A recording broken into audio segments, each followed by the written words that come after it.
Muy buenas Bueno, tardes, muy buenas noches a todos. Un gusto estar con ustedes en este módulo número 7 del Diplomado de Climaterio.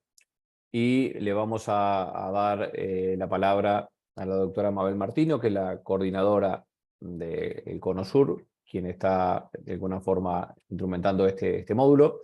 Y ya al final de la sesión vamos a comentar sobre lo que va a ser la siguiente semana, que vamos a tener libre por el congreso que tenemos en San Pedro Sula de Plasón. Así que es importante, siempre lo decimos, pero lo reiteramos porque todavía tenemos personas que lo hacen así, que las preguntas y las respuestas lo vayan haciendo en el módulo de preguntas y respuestas que está en la parte inferior de la pantalla. El chat se utiliza solo para saludos, para que de alguna forma la coordinadora pueda ir viendo las preguntas y obviamente ordenándolas. Y la pueden ir haciendo en el transcurso de las 3 presentaciones, no es que tengan que hacerla al final. Y ya luego, como ahí quedan todas expuestas, pues ya en los 30 minutos de pregunta y de respuesta, pues ya se va asignando y se van incluso juntando algunas. Así que bueno, adelante Mabel, muchas gracias a todos los panelistas por estar por aquí. bueno, buenas noches, muchas gracias Álvaro, gracias a mis dos disertantes de honor que tengo en la compañía esta noche, en un tema que es muy interesante, que es el síndrome geniturinario de la mujer que está hipoestrogénica, idealmente, y que en general es subdiagnosticado y por lo tanto es subtratado.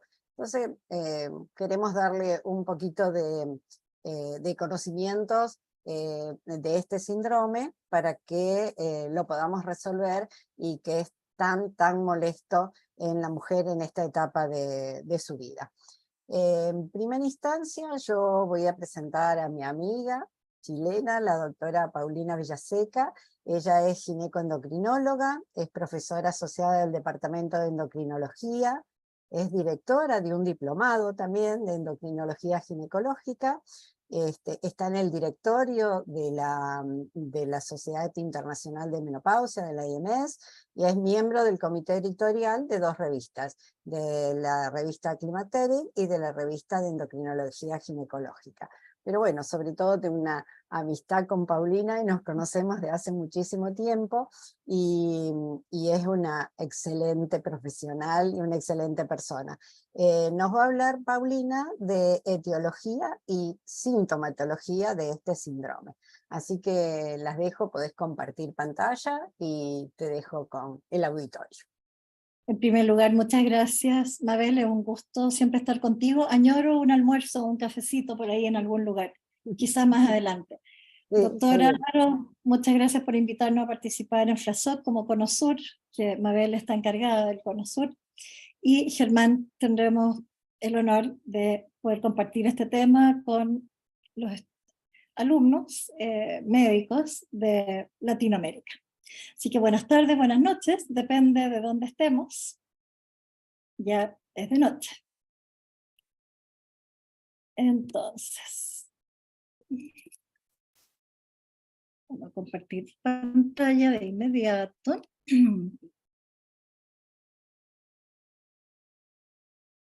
Y por alguna razón, esto siempre es así, no, it's not working.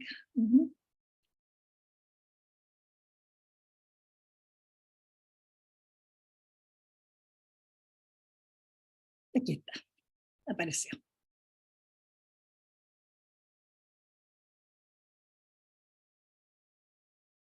Todavía no ocurre, ¿no? Sí, sí, Ya se ve. lo estamos viendo. Sí, está, La por estamos fin. viendo. ¿Sí? Ok, good. Bien.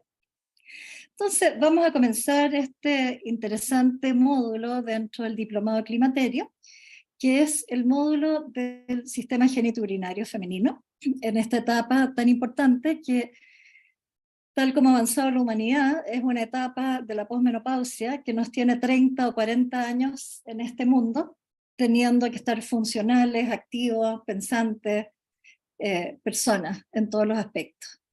Así que vamos a partir en este minuto, en esta pequeña charla, con el tema de etiología y sintomatología de la afectación geniturinaria en la perimenopausia y posmenopausia. Entonces, muy importante es que el sistema urogenital proviene embriológicamente del seno urogenital y todo ello es derivado embrionariamente desde este seno, lo que determina también, entre muchas acciones biológicas, la gran riqueza de receptores estrógenos que contienen todos los tejidos, la vejiga, la uretra, el uréter incluso, por supuesto la vagina, la piel vulvar, la musculatura de la zona, el cérvix uterino, el útero. Toda esta zona es ricamente poblada de receptores estrógenos. El trígono, las trigonitis en la mujer posmenopáusica, y el piso pélvico, que tendremos a Germán explicándonos los temas asociados a piso pélvico y urinario. Y esa es la razón por la cual la menopausia tiene un gran impacto en estos tejidos, en estos sistemas y en su funcionamiento desde la menopausia en adelante, muchos años de vida. Hay estudios muy antiguos que mostraron la presencia de receptores de estrógeno, de progesterona, incluso de andrógeno, y también estudios de ultraestructura, como en este caso la ultraestructura del músculo liso vesical, del sistema urogenital en ratas, y podemos observar cuán importante es la acción estrogénica en estos animales, en el músculo detrusor de la vejiga, en que tenemos acá un grupo de 10 ratas cada uno. Estos son ratitas que son intervenidas en forma simulada, como si fueran a realizarse una ovariectomía, pero no son intervenidas y por lo tanto tienen la musculatura del músculo detrusor, valga la redundancia, vesical, trófico, firme, grueso. Cuando las ratas son ovariectomizadas, este es un grupo de otras 10 ratitas ovariectomizadas, vemos cómo se pierde por completo la estructura muscular, se deteriora, se disgrega el tejido. Y no solamente la parte muscular, sino también la parte de suspensión, elastina, colágeno. Si estas ratas ovariectomizadas son sustituidas con estrógeno, se ve cómo se puede recuperar dramáticamente, muy bien, la musculatura detrusora mirada por ultraestructura microscópica. Y vemos aquí también un grupo de ratas ovariectomizadas sometidas a tratamiento con tibolona y vemos cómo se recupera también ese tejido. Entonces, los estrógenos. Los estrógenos no es tan claro su rol en prevención de patología de tipo prolapso y ello, y ahí, como digo, el doctor Germán va a entrar más en detalle en este aspecto, pero sí se asocia a una hipotonía del músculo detrusor, estamos en humanos ya, y esto significa un deterioro de la función miccional, con un vaciamiento incompleto de la vejiga y un progresivo aumento del residuo postmiccional. Hay un aumento entonces de este volumen postmiccional, disminución de la velocidad de micción y disminución de la capacidad vesical, lo que constituye esta necesidad imperiosa y urgente de las mujeres de orinar y vaciar vejiga. Esto además asociado a la atrofia del epitelio uretelial. El urotelio reviste la uretra, la vejiga, los ureteres, la pelvis renal, y este epitelio, que es un epitelio estratificado, pluristratificado y grueso, se atrofia, igual como observamos la atrofia en los tejidos ginecológicos. Es interesante destacar que el urotelio es cubierto por esta lámina o esta capa de células superficiales que se llaman células facetarias, que son células grandes y aplanadas, y esta capa es encargada de la impermeabilidad de la vejiga, porque si no, no podría ser un continente, ¿no es cierto?, del líquido miccional. Y esta capa es también responsable en personas que tienen infecciones urinarias recurrentes en la premenopausia de dar la capacidad receptora para acoger a en este caso Escherichia coli patógena, que sus filamentos se pueden adherir a estas células facetarias cuando hay esta vulnerabilidad biológica y facilitar las infecciones urinarias. En la posmenopausia, en que este epitelio pluriestratificado está muy delgado, ya perdemos todas las células y la facilidad para infecciones urinarias, por lo tanto, es muy alta para muy diversos patógenos. Entonces, en lo que es el síndrome uroginecológico del hipoestrogenismo, tenemos, para redondear, este epitelio urinario y no solo vaginal, sino vulvar, y de todos los tejidos de la zona uroginecológica, el tracto ginecológico inferior y el tracto urinario inferior, es un tejido estrógeno dependiente por definición. Tan estrógeno dependiente es que incluso estrógenos de muy baja potencia, como es el estriol, que es un catabolito que tiene muy baja potencia estrogénica comparado con el estradiol y la estrona, tiene posibilidad de actuar revirtiendo la atrofia, siendo un estrógeno muy débil por la gran riqueza de receptores que hay en la zona. Esto hipogonadismo entonces lleva a una disminución de la perfusión de la vasculatura en vulva y urotelio, disminuye también la inervación, disminuye el trofismo epitelial y la actividad secretora, y hay importantes cambios en la microbiota. Y esto es lo que lleva entonces al síndrome uroginecológico de la posmenopausia. Esta es una figura clásica anatómica en que tenemos la mitad anatómica de una mujer premenopáusica comparada con una mujer posmenopáusica en lo que es vagina. Y observamos esta palidez de las mucosas que para nosotros los ginecólogos es muy evidente. No sé si en este curso hay endocrinólogos, médicos de atención primaria también, pero en ginecología es muy evidente y siempre digo, esto lo puede examinar cualquier persona. No hay que ser ginecólogo para poder mirar el introito y ver si hay palidez de la mucosa y pérdida de las rugosidades. Lo interesante es que estas rugosidades, ¿no es cierto?, es lo que permite que los lactobacilos se nutran del glicógeno de la vagina y generen el ácido láctico, que nos permite defendernos de las infecciones. Además, vemos que la musculatura de la pared vaginal es gruesa, entonces una zona irrigada, hay células secretoras que producen lubricación. Con la posmenopausia, la falta de estrógeno, se pierden los pliegues por completo, perdemos el glicógeno, perdemos la gran defensa que es nuestra población de lactobacilo, y cambia el pH, ¿no es cierto? Sabemos que cambia el pH hacia un pH básico de 5 o más, y eso favorece las infecciones. Más este gran adelgazamiento del epitelio, de la parte muscular y elastina, lo que significa la facilidad de que estos tejidos cedan, ¿de acuerdo? Y vayan perdiendo el trofismo de la fuerza muscular. Además de esta pérdida de la irrigación sanguínea, lubricación y también pérdida de la inervación. ¿Y por qué destaco esto? Porque así como en el hombre, la congestión venosa es muy importante en lo que significa la respuesta fisiológica excitatoria, en la mujer también la congestión arterial y venosa es muy importante. Y es lo que permite la dilatación de la vagina durante el coito y la respuesta orgásmica.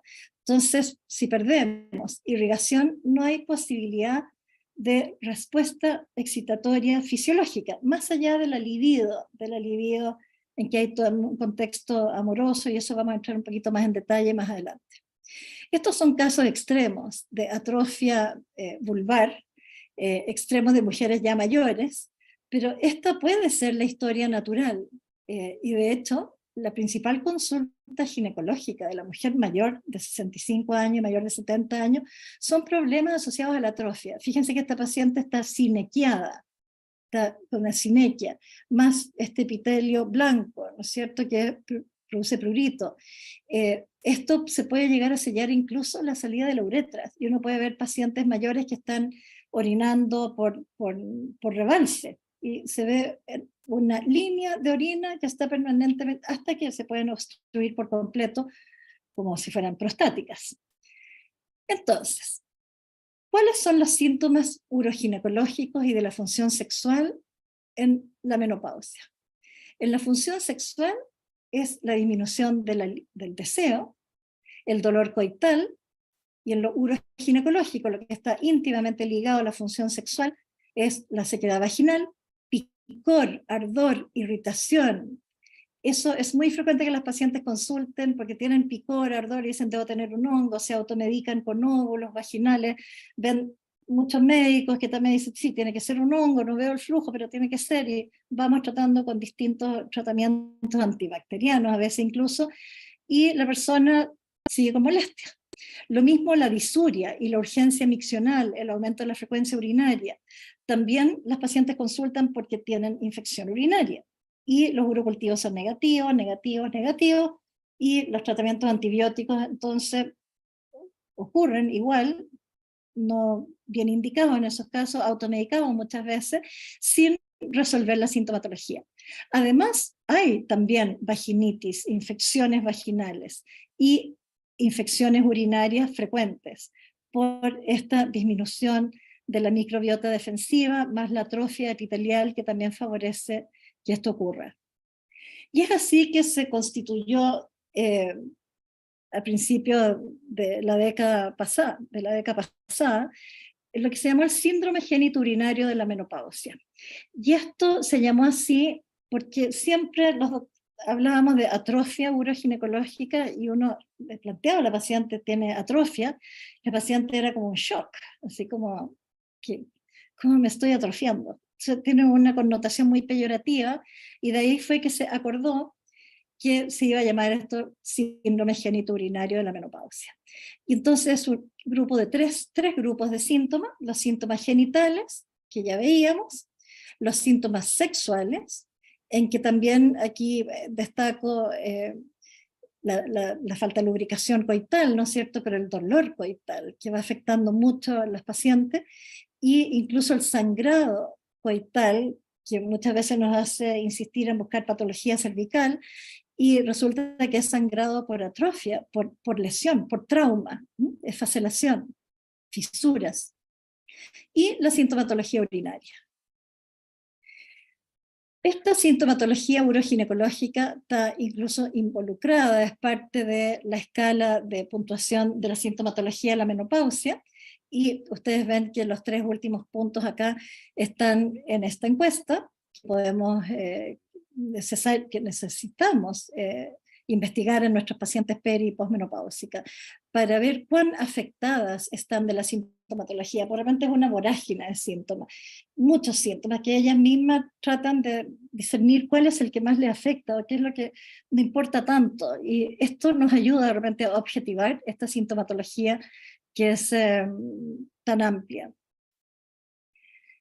Ahora, este es un estudio que se hizo en Latinoamérica del grupo de Rosela Nappi. Estaba Mabel en este grupo, la doctora Martino, y tuve la suerte también de participar. Mabel con sus pacientes argentinas, en mi caso con pacientes chilenas, y habían colegas de distintos países como Cuauhtémoc Celis de México, en fin, Nilson de Melo, Brasil. Y fueron encuestas en línea que se realizaron en 2.500 mujeres, un poco más, mujeres en la mediana edad, entre 55 y 65 años, todas posmenopáusicas. Acá tengo las chilenas porque, bueno, porque estoy en Chile y es lo que me toca destacar, pero esto fue bastante parecido en los distintos países. Y se evaluó la experiencia de percepción de las pacientes de aquello que sentían en la zona uroginecológica. Y como percepciones de atrofia o malestar vaginal, definían la sequedad. Un 57% de las mujeres destacaba la sensación de sequedad. Picazón, ardor, dolor, etc. Dolor vaginal de contacto, a veces es el roce con la ropa, o mujeres que hacen deporte o bicicleta y tienen dificultad para mantener su actividad física por dolor solo por el contacto con la ropa, o el dolor coital, lo que va invalidando muchas veces la vida sexual de las personas, 21%. Incontinencia urinaria, un 12%, prurito, picazón sin que haya lesiones distróficas ni vulvovaginitis, y el ardor vaginal. Y entonces más de la mitad de las encuestadas informó haber experimentado síntomas de esta agrupación. Metámonos entonces en función sexual, que es algo un poquito más complejo. Acá tenemos como hito la menopausia, punto 0, y vemos cómo scores de función sexual van decayendo varios años antes de la menopausia, y con una pendiente más marcada que la pendiente que tenemos en la posmenopausia, de una disminución de la satisfacción sexual y de la aproximación sexual en la mujer.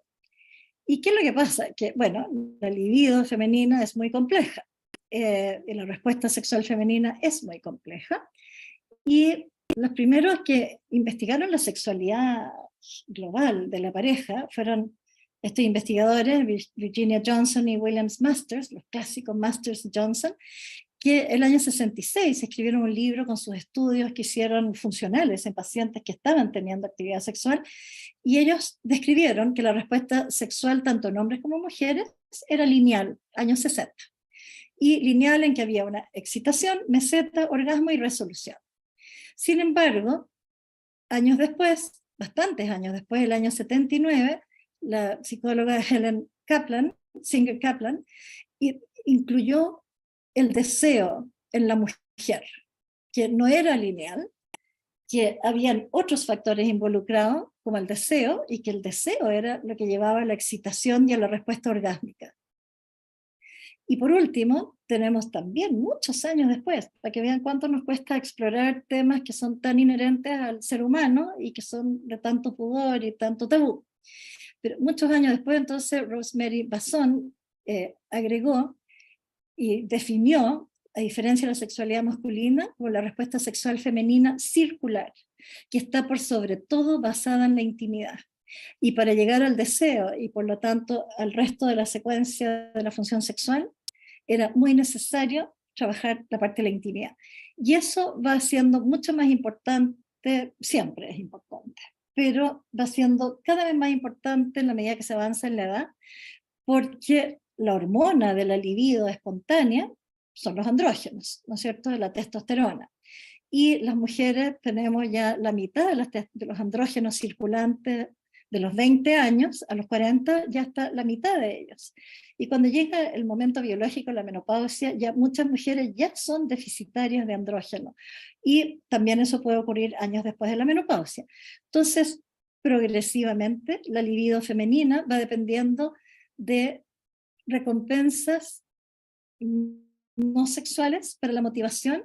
Lo que hace que quiera ser receptiva la mujer para la actividad sexual es esta cercanía, intimidad. Entonces eso de ir como del zapping a abrazarse, está difícil. A los 20 a lo mejor puede ser, pero después se requiere cercanía. Cuando hablo de intimidad de cercanía amorosa. Y esto permite la respuesta sexual de la mujer y su respuesta de satisfacción sexual, que puede ser con o sin orgasmo. Y lo que más se expresa como satisfacción sexual en la mujer en la mediana edad es, de nuevo, la respuesta de amorosidad, de cercanía. Y hay un montón de recompensas no sexuales, que es este bienestar de la relación de pareja. Pero ¿qué cosa va ocurriendo? Que se nos agrega una variable, que es la sequedad vaginal. Y vemos como muy rápidamente, ya en la perimenopausia tardía, un 30% de las mujeres puede expresar sequedad vaginal. Y 1 año, 2 años posmenopausia, ya casi la mitad de las mujeres expresa sequedad vaginal. Y si la mujer está receptiva desde lo amoroso, y está receptiva como integralmente, si el tubo vaginal literalmente no es receptivo, es difícil poder llegar al abrazo sexual, por dolor, por raspor, por molestia. Entonces la recompensa amorosa del abrazo sexual se empieza a transformar en una recompensa dolorosa, y por lo tanto no hay posibilidad de que fluya la función sexual. Este es un estudio latinoamericano. Paulina, te quedan unos minutos.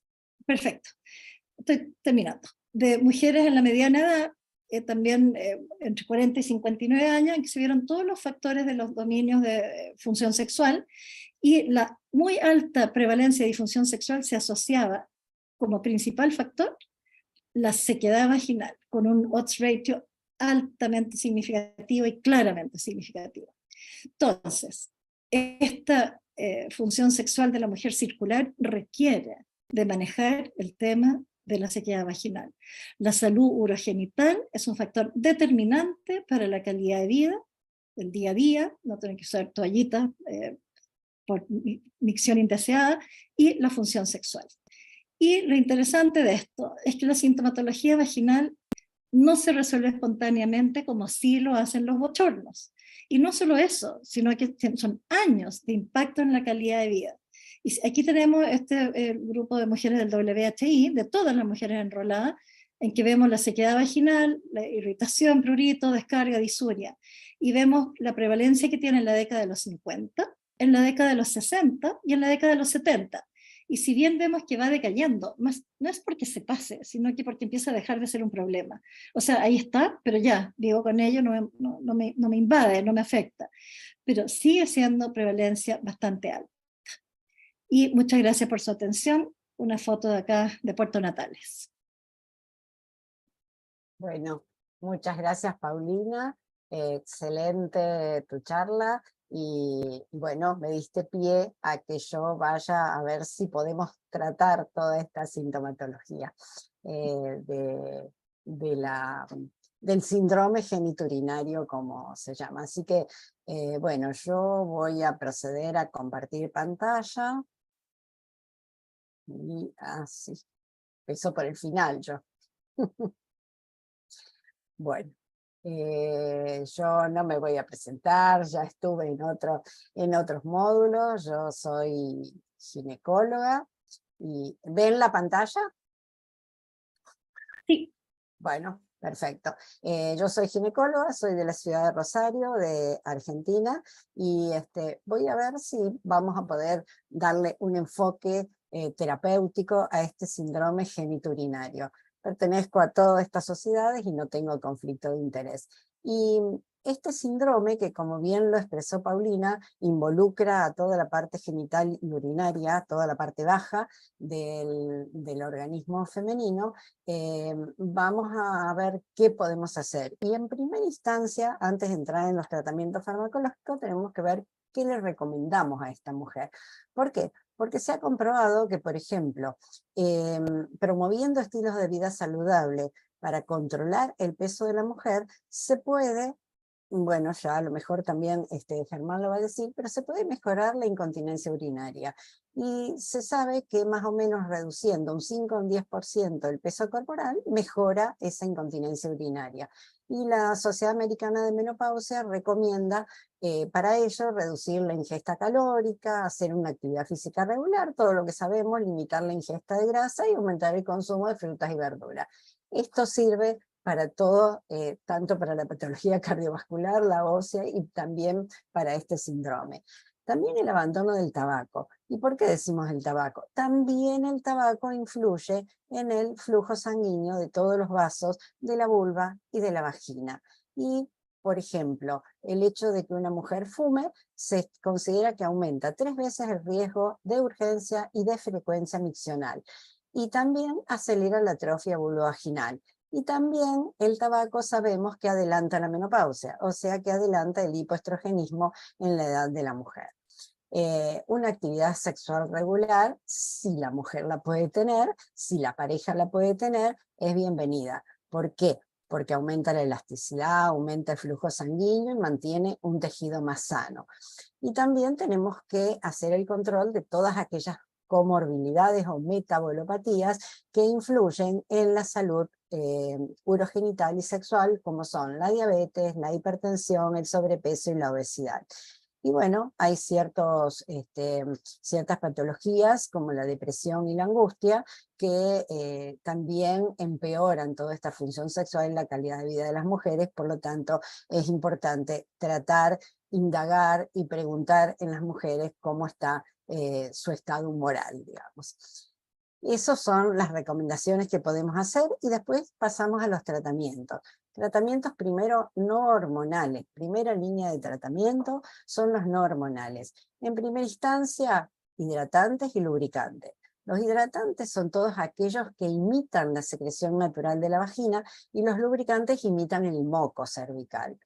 Los hidratantes los podemos usar en todo momento, todos los días, con las relaciones sexuales, no hay ningún problema. En cambio, los lubricantes se usan solo para relaciones sexuales. Los hidratantes pueden venir en geles, en crema gel, en óvulos. Los lubricantes vienen en cremas de base acuosa, silicona o aceite. Tienen los hidratantes de efecto más prolongado, respetan el pH, tienen propiedades antibacterianas y generalmente su composición está el agua, la glicerina, el ácido hialurónico que está en todos, la goma xantana y los calmantes. Pero tenemos que tener en cuenta que el uso de hidratantes no va a influir en el índice de maduración vaginal, o sea, no va a restaurar la mucosa vaginal, la va, como su nombre lo indica, hidratar.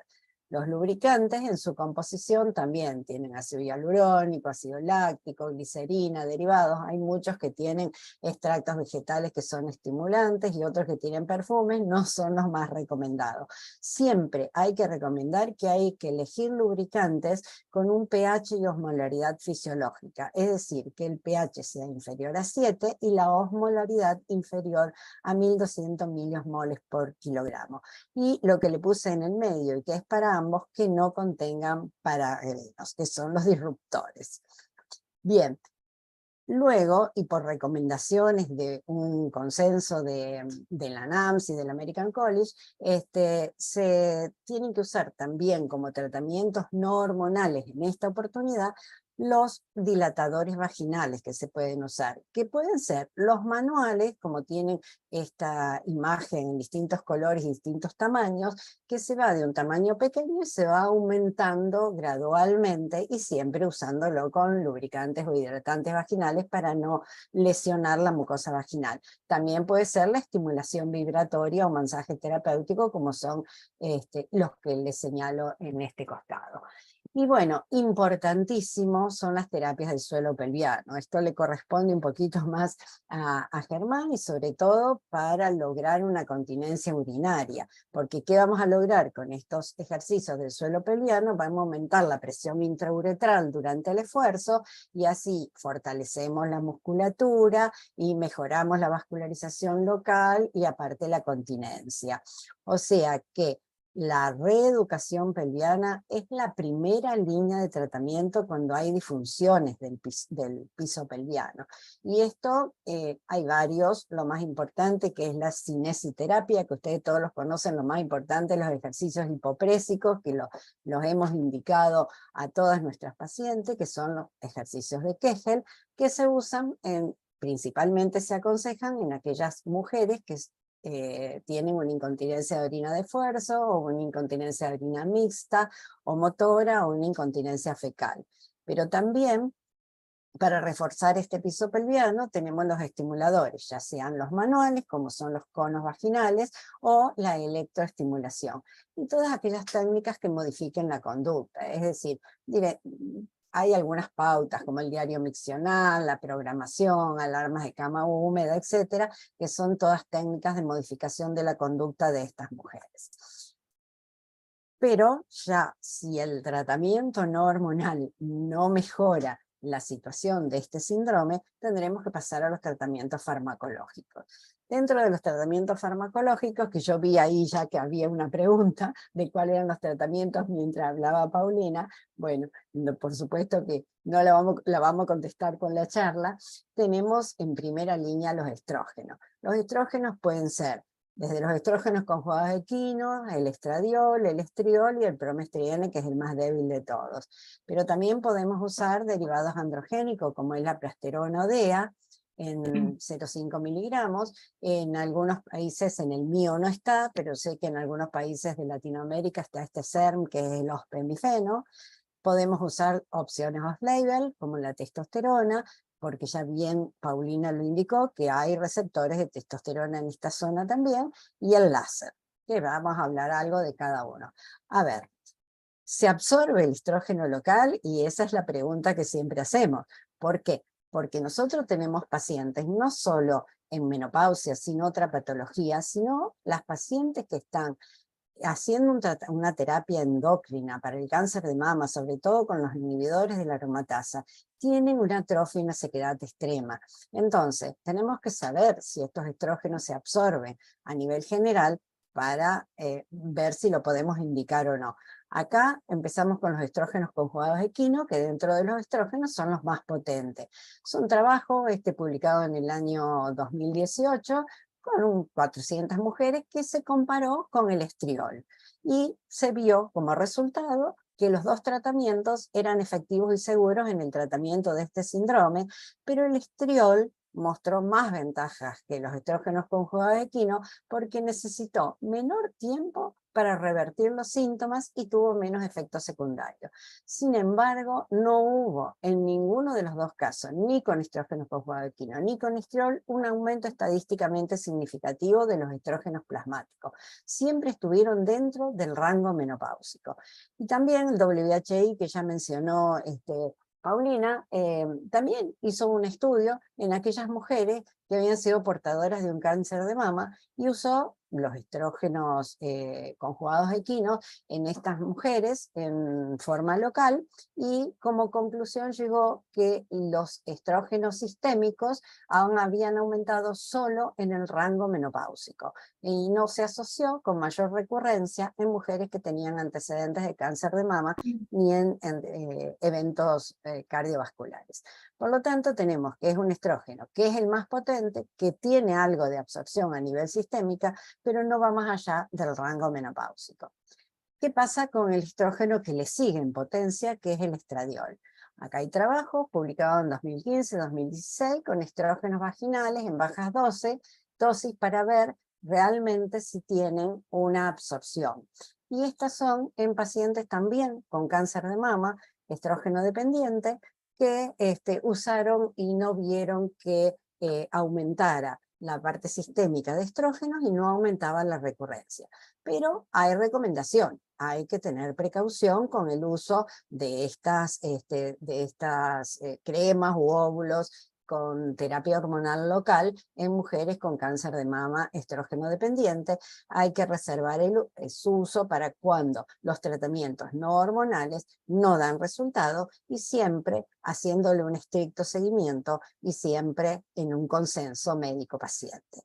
Esta es una revisión de 33 estudios que se publicó en el 2015 y también vieron que la absorción sistémica de los estrógenos vaginales, en este caso estradiol, es mínima. Los niveles séricos de estos estrógenos permanecieron dentro de los niveles normales de la menopausia. Por lo tanto, llegaron toda esta revisión de estudios que la terapia estrogénica local es una opción segura y eficaz para tratar este síndrome, aún en aquellas mujeres que tienen cáncer de mama, ya sea receptores estrogénicos positivos o negativos, sin elevar los niveles séricos de los estrógenos. Luego nos viene el estriol. El estriol es digamos, el más débil, el que tiene mínima absorción, el que no metaboliza, y que lo podemos tener tanto en crema vaginal como en óvulos en dosis de 0.5 miligramos de estriol.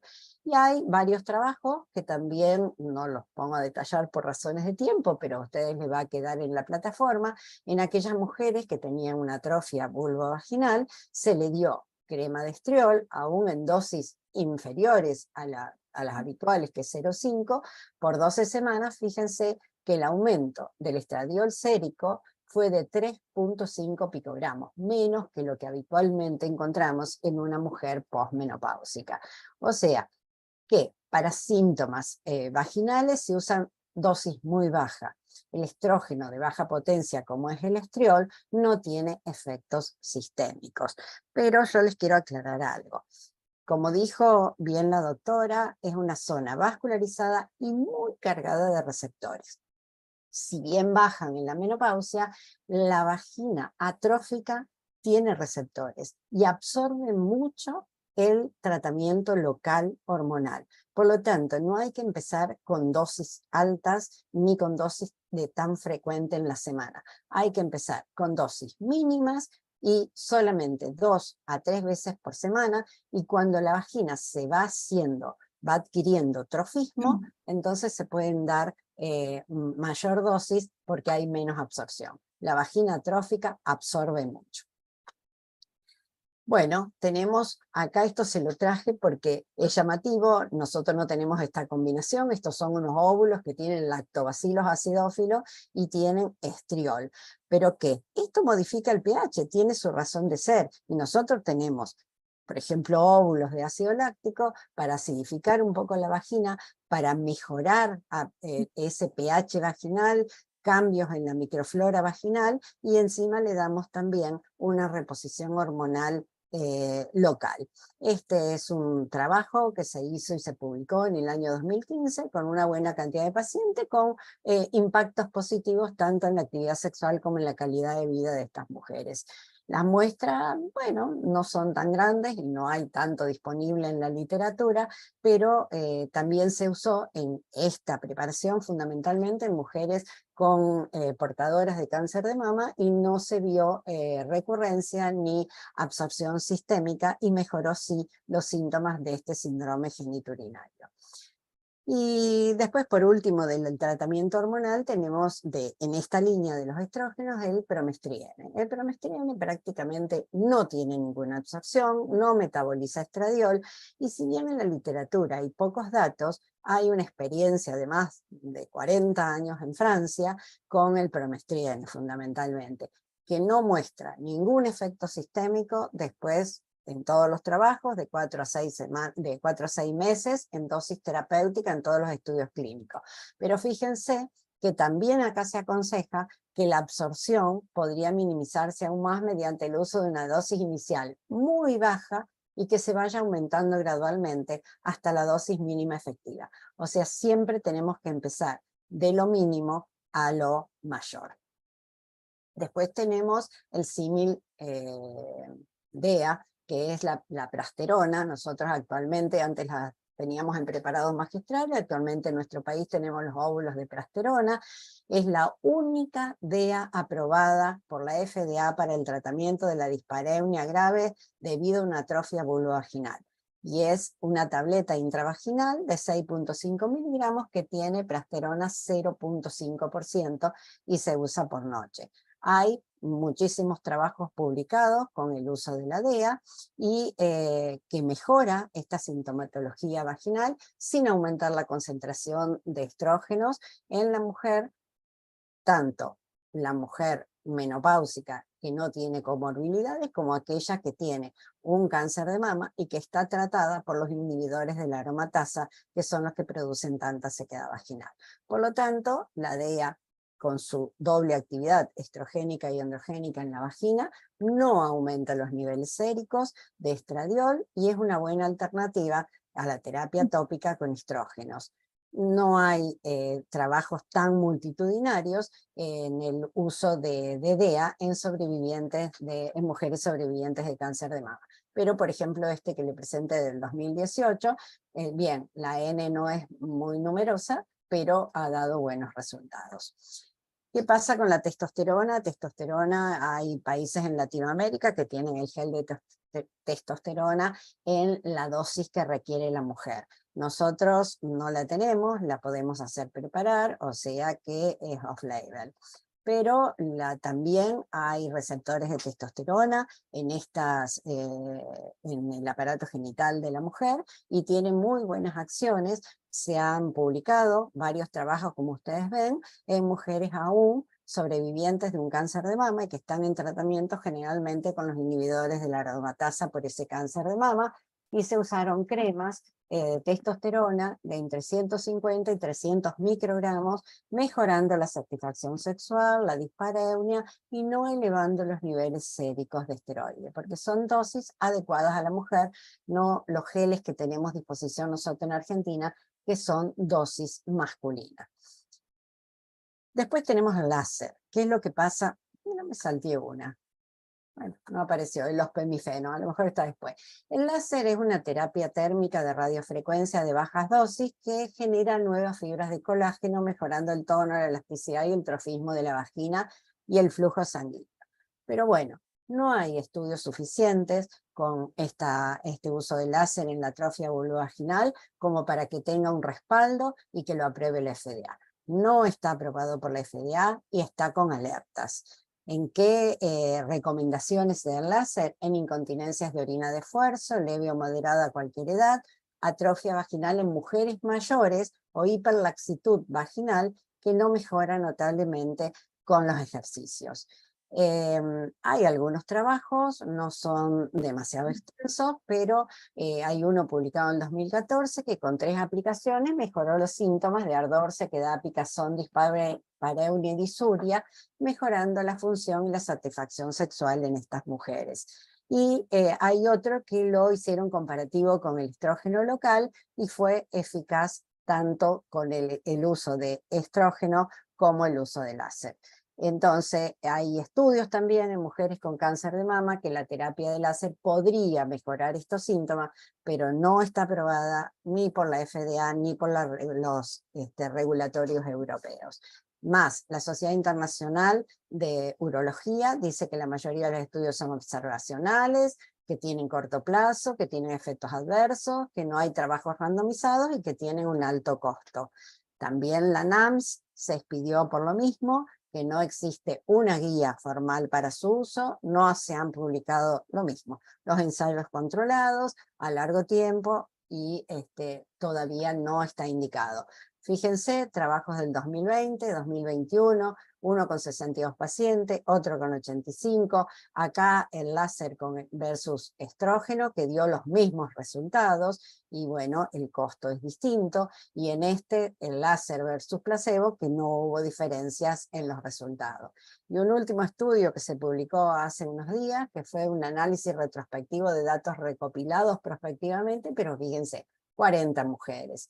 Eran mujeres con atrofia vaginal y los resultados fueron que hubo una mejoría en aquellas mujeres con incontinencia urinaria de esfuerzo, 26/42, o sea un 62%, y en aquellas mujeres con incontinencia urinaria mixta, 16/42, un 38%. Pero todavía los resultados no son como para aprobarlo por la FDA. Tenía acá, los pemifeno lo tenía después, este es un SER que tiene funciones agonistas y antagonistas estrogénicas, agonistas en la mucosa, en el hueso y cardiovascular, antagonistas estrogénica en el endometrio, diferente al tamoxifeno, y antagonista estrogénica en el tejido mamario, similar al tamoxifeno. Nosotros en la Argentina no contamos, pero puede ser una promesa para aquellas mujeres con historias de cáncer de mama receptores estrogénicos positivos. No lo recomienda la FDA su uso en mujeres con cáncer de mama, y la europea, la EMA, aprueba el uso para la atrofia vulvovaginal de aquellas mujeres posmenopáusicas que han tenido un cáncer de mama y han finalizado su tratamiento para el cáncer de mama. Por lo tanto, como conclusión, en el síndrome genitourinario, que la primera línea de tratamiento son las terapias no hormonales. El uso de estrógenos locales parece ser seguro, la absorción sistémica mínima y los efectos colaterales no significativos. La DEA y la testosterona, o sea, derivados androgénicos locales, son efectivos en algunos casos indicados. El uso de láser es una técnica más nueva, con indicaciones más limitadas, por ahora tenemos que ser cautos, y el ospemifeno, que es un SERM, una opción para el tratamiento de la atrofia vulvovaginal de mujeres que han tenido cáncer de mama. Sin embargo, faltan algunos estudios para que avalen los entes regulatorios su uso. Y en aquellas mujeres que tienen cáncer de mama y fundamentalmente están tratadas con estas terapias endócrinas que le producen tanta atrofia vulvovaginal y urinaria, todo este síndrome se exagera, bueno, realmente las recomendaciones de las distintas sociedades, del American College, de la NAMS, son los tratamientos no hormonales como primera línea. Pero bueno, si no ceden con los tratamientos no hormonales, no responden a ellos, se recomienda la terapia estrogénica vaginal.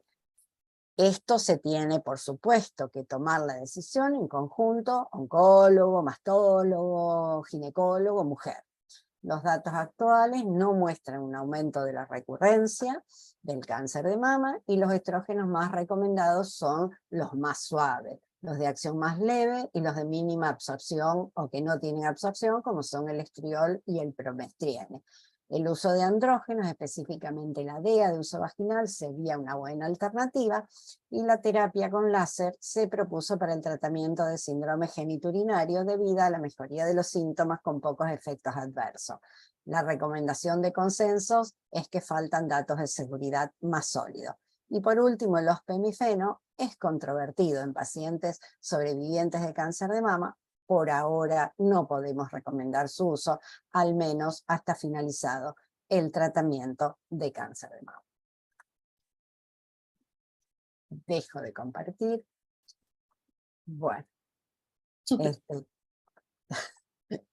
No me tuviste que avisar, creo. No. Bueno, me apuré un poquito. Un minuto Bueno, extra. bien, vamos a entrar con la última charla de incontinencias de orina y su tratamiento. Nos va a dar el doctor Germán Laurito. Doctor Germán Laurito, bueno, yo lo conozco porque es de Rosario y somos amigos de hace mucho tiempo. Él es jefe de la sección de uroginecología de un hospital muy grande que hay en Rosario, que es el Hospital Centenario. Es docente de la Universidad Nacional de Rosario y es miembro de la comisión directiva de la Asociación Argentina de Uroginecología, de la UGA, y es también miembro de la comisión directiva de nuestra Sociedad de Obstetricia y Ginecología de Rosario. Así que, Germán, te dejo para que compartas pantalla y nos cuentes un poquito de la parte urinaria. Bueno, muchas gracias, Mabel. En primer lugar, un agradecimiento a la comunidad de FLASOC, a Álvaro, por hacerme partícipe de este curso y esta invitación. Saludar a Paulina por su conferencia y un placer compartir el panel con ella. Y un agradecimiento muy especial a mi querida Mabel, que es tan generosa siempre conmigo y me invita a muchas de sus actividades que organiza con tanto amor y dedicación. Bueno, gracias también por la presentación. Voy a compartir mi pantalla. A ver, ahí estamos. Bien, un segundito. Bien. Bien. ¿Se ve la pantalla? Sí, perfecto. Bueno, Sí se ve, estaba muteada. bien, voy a tratar de cumplir con los 20 minutos. Agradezco toda la información que dieron Mabel y Paulina, porque muchas de las cosas que voy a decir ya las han dicho ellas, entonces esto me da pauta para dedicarme más a lo específico de lo que son las incontinencias, y lo han relatado realmente de una manera muy completa y sucinta. Bien, me toca hablar de lo que son las incontinencias urinarias femeninas vinculadas a el síndrome genitourinario de la menopausia. Lo primero que quiero decir es lo que digo siempre cuando hablo de este tema, y que tiene que ver con la aparición de los síntomas genitourinarios en el transcurso de la transición menopáusica, constituyen síntomas habituales de esta etapa de la vida de la mujer. Y resalto lo habitual porque muchas veces lo habitual lo naturalizamos o lo consideramos normal, ¿sí? No es normal, nunca es normal que una mujer pierda orina, que una mujer tenga dolor frente a una relación sexual, que tenga ardor, prurito, que realmente transite esta etapa como un sufrimiento solamente porque entró en su etapa menopáusica, ¿sí? Estos síntomas muchas veces son naturalizados por las mujeres, creyendo que forman parte de su envejecimiento, y lo que es peor, son naturalizados por los médicos, que somos los proveedores de calidad de vida o de salud para esas pacientes, minimizando la consulta de estas pacientes por estos síntomas. Entonces, lo primero que tengo que hacer es escuchar a las pacientes y evaluar la afección en la calidad de vida que estos síntomas generan. Y cuando hablamos de atrofia vulvovaginal y síndrome genitourinario de la menopausia, bien llamado actualmente, hablamos de una afección crónica y progresiva que involucra principalmente, como decía Paulina, a 3 esferas, que son el tracto urinario bajo, el tracto genital inferior y la parte sexual, pero que hace algunos años, en una conferencia de consenso entre la Sociedad Americana de Menopausia y la Sociedad Internacional para el Estudio de Salud Sexual de la Mujer, acordaron en cambiarle el nombre de atrofia vulvovaginal y llamarlo síndrome genitourinario de la menopausia, que lo hace más inclusivo, más preciso y más públicamente aceptable, ya que deja de estigmatizar a las mujeres de alguna manera con el término atrofia, involución, envejecimiento, ¿sí?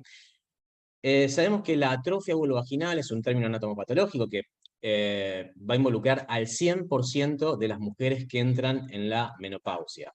No así el síndrome genitourinario, que no va a afectar a todas las mujeres, sino que va a afectar solamente a la mitad de ellas, ¿sí? 40 al 54% de las mujeres sufren síntomas del tracto urinario inferior y del tracto genital inferior vinculados al hipoestrogenismo.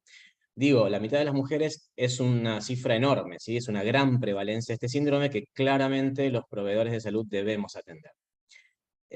Vamos a vincular, ¿sí?, dentro de lo que son los síntomas urinarios a las incontinencias de orina, que la vamos a definir, según la Sociedad Internacional para la Continencia, como cualquier pérdida de orina que genere un problema higiénico o social.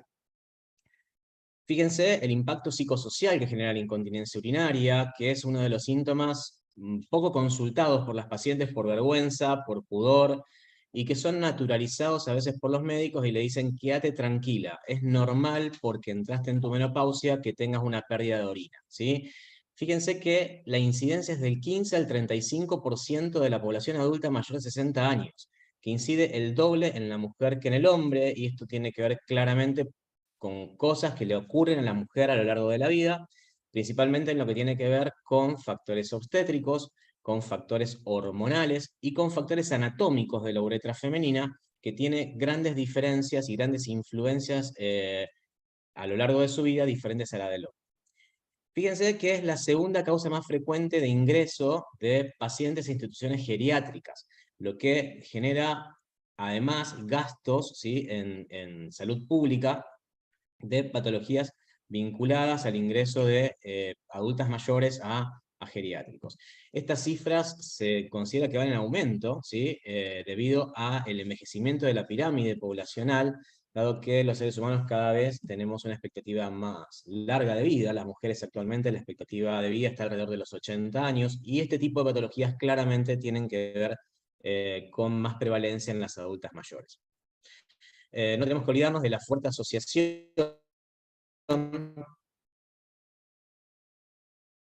con el prolapso de órganos pélvicos, ¿sí?, a separar como una patología independiente, a pesar de que comparten mecanismos fisiopatológicos comunes, ¿sí?, y que vamos a evaluar quizás de manera similar, pero saber que existe, que no es lo mismo, que existe incontinencia sin prolapso, que existe prolapso sin incontinencia. Dentro de lo que es la evaluación funcional de la incontinencia y del prolapso genital en conjunto, sabemos que no es conocida la causa de estas patologías en su totalidad, que probablemente las causas sean multifactoriales, con factores diferentes en diferentes pacientes, pero que hay un hito en la historia natural de la mujer, que es la menopausia, donde todos los factores que se van juntando a lo largo de la vida van a acumularse en ese momento y vamos a tener el disparador, que es el hipoestrogenismo.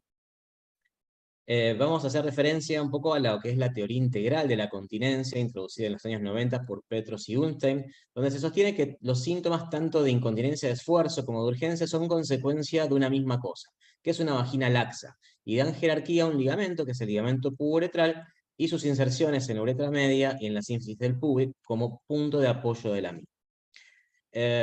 Cuando hablamos de etiopatogenia, lo que tengo que pensar es en todas las causas que puedan aumentar la presión intraabdominal y que puedan, por contrapartida, debilitar el tono muscular del piso pélvico, ¿sí? Entonces, ¿cuáles son las principales causas? La vedette de todo esto son los embarazos y los partos, principalmente el primer embarazo y el primer parto vaginal y sus características, y todas aquellas causas que aumentan la presión abdominal en forma crónica, como la obesidad, bronquitis crónica, grandes esfuerzos, mujeres que trabajan haciendo grandes esfuerzos. ¿Y cuáles son las principales causas que pueden debilitar el continente, lo que es el tono muscular del piso pélvico? Primariamente la menopausia y la caída de los estrógenos y el hipotono muscular que esto genera. El envejecimiento propio de los tejidos y aquellas enfermedades debilitantes y del tejido colágeno, ¿sí? Decía recién que comparte los mismos mecanismos fisiopatológicos con el prolapso, que la evaluación va a ser conjunta, que lo que tenemos que considerar fundamentalmente es la afección de la calidad de vida. Hay pacientes que pierden una gota de orina y realmente están desesperadas, muy incómodas y muy invalidadas, y pacientes que pierden grandes cantidades de orina y realmente tienen una vida normal y esto no les genera una afección. Realmente merece tanta atención la paciente que pierde muy poquito y está muy afectada como aquella que pierde mucho y no está tan afectada subjetivamente, ¿sí? Ahora, lo que tenemos que hacer es un diagnóstico diferencial de la incontinencia urinaria, y esto es muy importante porque las diferentes incontinencias tienen diferentes tratamientos y diferentes causas, no es todo lo mismo, ¿sí? Yo les separé las causas clásicas, ¿sí?, los tipos clásicos de incontinencia, que lo vamos a englobar en lo que es la incontinencia urinaria de esfuerzo y el síndrome de vejiga hiperactiva, tanto seca como húmeda. Aunque lo más frecuente es que en las mujeres, sobre todo posmenopáusicas, encontremos incontinencias mixtas, o sea que tengan superpuesta un poco de cada tipo de incontinencia. Arrancamos hablando un poco de lo que es la incontinencia urinaria de esfuerzo, definida por la IUVA y la ICS como una pérdida involuntaria de orina asociada a un esfuerzo físico que provoca un brusco aumento de la presión abdominal, como es la maniobra de Valsalva: toser, reír, estornudarse, andar, ¿sí? Y el mecanismo por el cual esto sucede es un defecto en los mecanismos de cierre de la uretra en ausencia del músculo detrusor. Acá el problema va a estar en la uretra y no en la vejiga, al revés que en la incontinencia urinaria de urgencia, donde el problema va a estar en la vejiga y no tanto en la uretra. ¿Cuáles son los mecanismos que pueden llevar a este debilitamiento de la uretra? Dos principalmente. Uno es la hipermovilidad de la uretra, cuando la uretra queda libre de su sostén y se mueve exageradamente frente a una maniobra de Valsalva. Y el otro mecanismo es la deficiencia esfinteriana intrínseca, o sea, una uretra débil, que no se coapta bien, que no tiene fuerza esfinteriana de contracción, y esta es la incontinencia que más vinculada está al síndrome genitourinario de la menopausia. Aunque en la mayoría de los escenarios de pacientes con incontinencia de esfuerzo existe una asociación de ambos mecanismos, hay un poquito de cada cosa, ¿sí? Dentro de la evaluación de la incontinencia urinaria, lo que tenemos que considerar que el diagnóstico va a ser eminentemente clínico, y que en la evaluación inicial lo que es más importante es el interrogatorio del tipo de incontinencia, la afección en la calidad de vida, el examen físico, descartar dos o tres cosas que vamos a ver, medir un residuo postmiccional que no tenga, como decía en la charla Paulina, que no haya un residuo elevado, que son cosas que suelen surgir en la posmenopausia, y descartar patologías infecciosas. Después hay algunas incontinencias complicadas que van a necesitar estudios complementarios, como los principales, que son la ecografía, la urodinamia y la citoscopía, que son pacientes que tienen tipos superpuestos de incontinencia, que tienen disfunciones del vaciado, en las cuales hay dudas diagnósticas por relatos, digamos, un poco confusos, de deterioros cognitivos, fallas quirúrgicas y demás. Pero básicamente en el grueso de las pacientes el diagnóstico va a ser eminentemente clínico. Y acá, además de la evaluación del prolapso y de todo lo que es el examen físico, vamos a considerar en el examen de estas pacientes la movilidad de la uretra. O sea, demostrar la hipermovilidad de la uretra es algo muy importante que tenemos que hacer en el consultorio para determinar el camino a seguir. Si esto lo podemos hacer con el Q-tip test, lo podemos hacer con una ecografía quizás, y también descartar que no exista un residuo postmiccional es clave para avanzar con el tratamiento. Estudios más complejos pocas veces son necesarios, ¿sí? El gold standard en la evaluación de la incontinencia urinaria es el estudio urodinamico multicanal. No voy a entrar en detalle en este tema porque se me va a ir el tiempo, pero básicamente lo vamos a realizar en aquellas pacientes principalmente que vamos a operar o en aquellas incontinencias complicadas. Y cuando tengo que decidir cómo trato una incontinencia de esfuerzo, tengo que básicamente elegir entre tratamiento médico o quirúrgico, ¿sí? Y acá sí, tengo que decir que el tratamiento quirúrgico debe ser realizado cuando éste sea inexorable. ¿Qué significa eso? Cuando hayan fallado todos los intentos de tratamiento conservador y la afección de la calidad de vida de la paciente está presente, ¿sí? ¿Cuáles son aquellas medidas de manejo conservador? Bien, básicamente son estas tres: los ejercicios musculares de piso pélvico, que Mabel hizo una introducción, los estrógenos locales y los dispositivos vaginales. Y dentro del tratamiento quirúrgico, hoy día el gold standard son los sling mediouretrales libres de tensión, tanto el retropúbico como el transobturador, la cirugía de Burch y algunas otras cirugías que han quedado un poco en desuso, y los agentes de volumen. Todas esas cirugías y estos tratamientos se pueden combinar con lo que son los tratamientos del prolapso genital, que muchas veces, casi en el 40% de los casos, van en conjunto. Siempre el tratamiento médico va a ser la primera línea.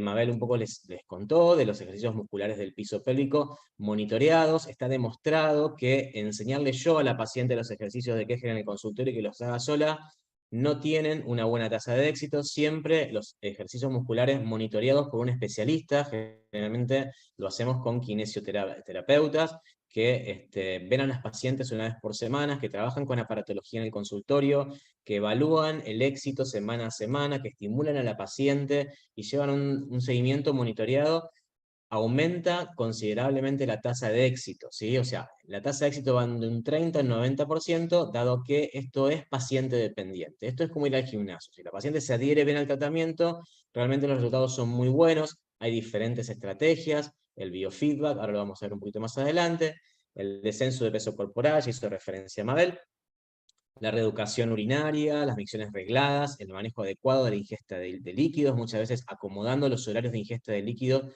mejoramos enormemente en los casos de incontinencia, y la estrogenoterapia local, son nuestros grandes aliados, ¿sí? También tenemos dispositivos vaginales, que son los pesarios anti-incontinencia, son dispositivos de silicona que tienen una perilla que se coloca debajo de la localización de la uretra, y la comprimen y mejoran la incontinencia de esfuerzo, sobre todo en deporte, mujeres jóvenes que preferimos no operar tan jóvenes. Con respecto al manejo del síndrome geniturinario, es una parte fundamental del tratamiento de la incontinencia de orina. Estas son las guías de la Sociedad Americana de Menopausia, donde un poco ya esto fue expuesto, un resumen. La primera línea de tratamiento van a ser los lubricantes e hidratantes no hormonales, pero para casos en los cuales los síntomas son leves, ¿sí? Pero para casos de síntomas moderados a severos, y sobre todo cuando existe incontinencia urinaria, probablemente los lubricantes e hidratantes no tengan demasiado rol, ¿sí? Y ahí sí juegan un rol fundamental los estrógenos locales a dosis baja, la prasterona, el precursor de la DEA vaginal, que por aromatización se va a convertir en testosterona y estradiol. Los pemifeno no lo tenemos disponible por lo menos en nuestro país, pero sí sé que en algunos de los países de los alumnos que están presentes está como un SERM, que es por vía oral, que realmente mejora los síntomas del síndrome geniturinario de la menopausia. Y la terapia de reemplazo hormonal sistémica, que no la recomendamos tanto cuando existe incontinencia urinaria, sobre todo vejiga hiperactiva, porque hay trabajos que demuestran que hay empeoramiento de los síntomas de urgencia, principalmente con terapias de reemplazo hormonal sistémica, ¿sí? Pero estas recomendaciones son de nivel A, ¿sí? En la medicina basada en la evidencia, ¿sí? Y las terapias basadas en energía, coincido plenamente con lo que dijo Mabel, tienen bajos niveles de recomendación, bajos niveles de evidencia, no avaladas por la mayoría de las sociedades científicas en la actualidad. Hay advertencias, no se conocen sus resultados a largo plazo, ni tampoco las complicaciones ni riesgos a largo plazo, y no están recomendadas cuando existe incontinencia urinaria. Solo están recomendadas en algunas guías cuando existe síndrome geniturinario de la menopausia, que no involucre incontinencia urinaria, ¿sí? Los únicos tratamientos estandarizados para incontinencia urinaria son la rehabilitación funcional de piso pélvico, la terapia medicamentosa y la cirugía. Cuando hablamos de hormonoterapia, lo voy a pasar un poco rápido, porque bueno, estos son los estrógenos locales que tenemos en nuestro medio, en Argentina, el progesterona y el estriol, pero sé que en otros lugares de Latinoamérica y en el mundo se comercializan el estradiol y otros tipos de estrógenos en cremas, tabletas, anillos vaginales de liberación prolongada, ¿sí? No voy a profundizar en el tema porque Mabel lo expuso muy bien y así no voy ganando un poco más de tiempo. Sí, lo que quiero destacar es esto, ¿sí? Hay muchos trabajos, este es solo uno de ellos, donde se demuestra ampliamente que los estrógenos locales no aumentan la circulación o los niveles circulantes de estradiol ni de ningún estrógeno en sangre en mujeres posmenopáusicas. Las dosis son muy bajas, la absorción sistémica es mínima, es inferior al 2%, y hay muchos trabajos donde se demuestra que no aumenta la recurrencia ni el riesgo de ningún cáncer hormonodependiente, ni de mamas, ni de endometrio, como así de enfermedad tromboembólica. Lo cual genera realmente para mí una grave contradicción en la mayoría de las guías, incluso de la NAMS, donde se contraindica el uso de estrógenos locales o se usan con muchas precauciones en pacientes con este tipo de cáncer. Está toda la evidencia a favor y toda la evidencia demuestra de que realmente no existe riesgo de que pacientes con cánceres hormonodependientes lo pueden usar, ¿sí? Cuando elijo la cirugía porque falló la terapia conservadora, hay más de 100 cirugías descritas para incontinencia urinaria, ¿sí? Dentro de las cuales las actualmente aceptadas son la colposuspensión retropúdica de Burch y los sling mediouretrales libres de tensión. Resalto estas dos, ¿sí? En la actualidad el gold standard son los sling mediouretrales libres de tensión, son cirugías mínimamente invasivas, de altísima tasa de éxito, de mínimas complicaciones, que superan para mí ampliamente a la cirugía clásica, que es la cirugía de Burch, pero han sido cuestionadas las mallas vaginales en algunos países, y la cirugía de Burch está volviendo, sobre todo en algunos países como Inglaterra, Australia, donde las mallas están prohibidas. Ha resurgido la cirugía de Burch claramente como una cirugía antifisiológica, más invasiva, más obstructiva, con mayor tasa de complicaciones que los sling mediouretrales libres de tensión, actualmente, repito, considerados gold standard, ¿sí? Voy a pasar esto rápidamente. Este es el caso el cambio de filosofía, el cambio de pensamiento que motivó la aparición de los slings mediouretrales libres de tensión. Pasamos de cirugías compresivas, donde la manguera que pierde le doy un pisotón, la comprimo contra el piso y deja de perder, pero esto me genera un montón de disfunciones posteriores que la mujer también sufre, como es una retención urinaria. Realmente tener síntomas de retención urinaria es muy incómodo, y la cirugía de Burch tiene una tasa de obstrucción aproximadamente del 18%, ¿sí? Contra la compresión dinámica, que solo va a comprimir la uretra media en el momento que viene la maniobra de Valsalva, y después la uretra va a volver a su posición fisiológica con tasas de obstrucción postoperatoria realmente casi exiguas, ¿sí?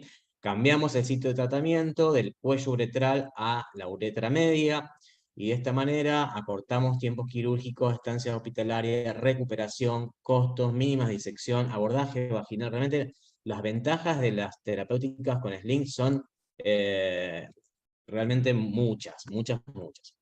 Hay dos tipos de abordaje, lo voy a pasar de largo, pero para no ocupar más tiempo, pero básicamente tenemos el transobturador, que es el que está en línea verde, y el retropúbico, que es el que está en línea azul, ¿sí? Son diferentes abordajes, más o menos con iguales tasas de complicaciones y con iguales tasas de resolución, ¿sí? Y para terminar, voy a hacer referencia al otro tipo de vejiga hiperactiva, perdón, al otro tipo de incontinencia, que es el síndrome de la vejiga hiperactiva, ¿sí? Definido por la ICS como una pérdida del control voluntario de la micción, que se presenta con una sensación urgente e imperiosa de vaciar la vejiga, con imposibilidad de posponer ese acto voluntariamente, con o sin incontinencia. O sea, es considerada vejiga hiperactiva tanto la paciente que tiene urgencia para orinar y que es esclava de su vejiga, pero no pierde y está seca, como aquella que sí pierde. Y esto afecta al 35% de las mujeres mayores de 65 años, y tiene clara relación con el hipoestrogenismo del trígono y la base de la vejiga. Paulina explicó muy bien todo lo que es el origen embrionario de esos tejidos en común y la dependencia de los estrógenos de estos tejidos vesicales, ¿sí? Dentro de la vejiga hiperactiva hay dos tipos. Tenemos la vejiga hiperactiva con hiperactividad del detrusor y sin hiperactividad del detrusor, ¿sí? Lo que llamamos antiguamente la vejiga motora o real o verdadera, y la vejiga sensitiva, ¿sí? Donde el síntoma de nocturia va a ser quien nos define el cuadro, ¿sí?